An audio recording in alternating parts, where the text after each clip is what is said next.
Really, as a kids pastor, I'm working with 4 groups of people. I can be great with kids, but that's only one of the 4 groups that I'm working with.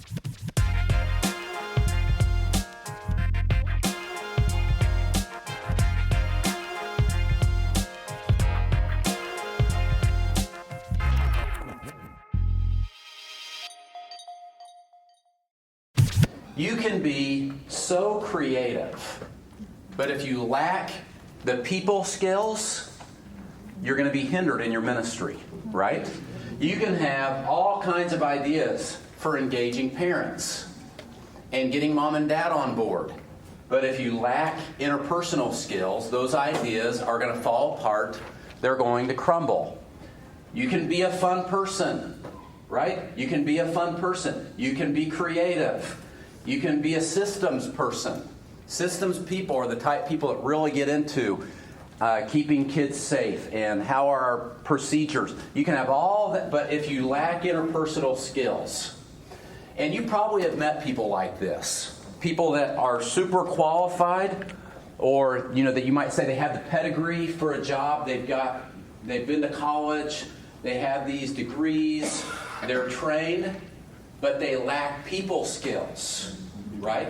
And so because they lack people skills, their ministry is hindered. And I've had people like this in my church.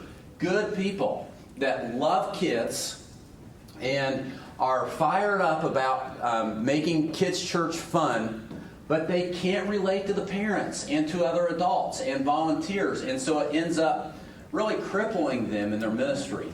I first heard Jim Whiteman talk about this several years ago in a room like this, where he talked about as KidMin leaders, we really work with 4 groups of people.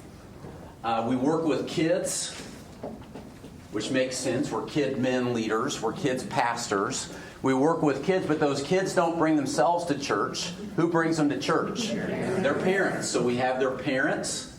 That's the second group of people that we work with. But we don't stop there. There's a third group of people that we work with, and that is we don't do all this by ourselves. We have our volunteers, or our dream team, are the people that are serving alongside of us in the trenches every week with those group of kids in those classrooms. And then we have our pastor or leadership at the church, the pastors, the leaders of the church. So if you look at it this way, and you realize that really as a kids pastor, I'm working with 4 groups of people. I can be great with kids, but that's only one of the 4 groups that I'm working with.